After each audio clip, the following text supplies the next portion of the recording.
I'm Justin Newman. I'm an orthopedic surgeon with Advanced Orthopedic and Sports Medicine Specialist in Denver, Colorado.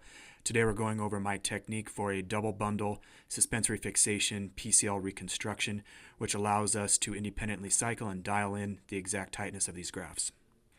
For this graft preparation, we'll be utilizing the Smith+Nephew X-Wing prep board, Smith+Nephew looped suture, as well as two independent grafts. The grafts that I'm currently using are a peronues longus, which we are shooting for a doubled over diameter of 8.5 millimeters, and a posterior tibial graft, which we are shooting for a doubled over 7.5 millimeters.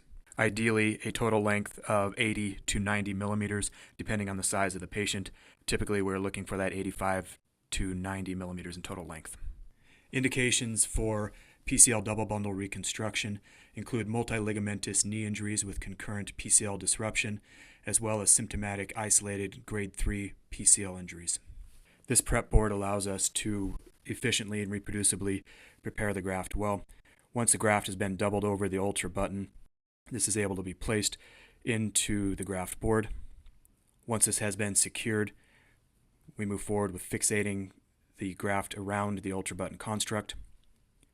We'll initially mark the graft at 15 and 20 millimeters, both for visual aid as well as intra-operative reference, in order to ensure that we have the most adequate amount of graft within our tunnels. We'll initially mark this at 15 and 20 millimeters. That gives us a visual aid within the joint, and then we will place two sets of number 2 vicryl suture through the graft and circumferentially around it. It's important to minimize the amount of passes through the graft so we don't jeopardize the integrity of the graft. So we'll come through, we'll wrap it circumferentially approximately 3 times around the graft, tie that knot, and then dunk the knot within so that we don't have any prominence of that knot when we're trying to pass this into our tunnels.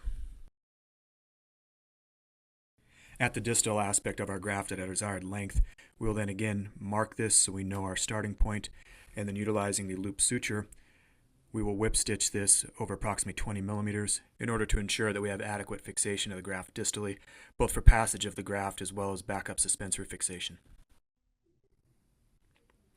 With the use of the loop suture, we're able to efficiently secure the distal aspect of the graft. We'll pass this through, make sure that the sutures fall in a clean pattern, and then when we get to the end of the graft, we will then cut this off and make sure that the end is tapered well in order to ensure that it passes through our tunnels appropriately.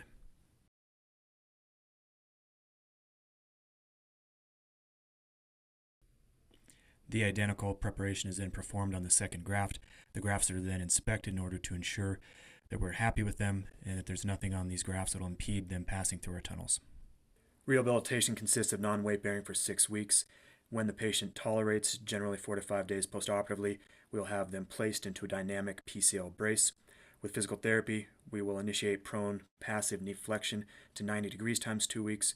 We'll avoid hyperextension, and we'll avoid any activities or position which encourage posterior tibial translation.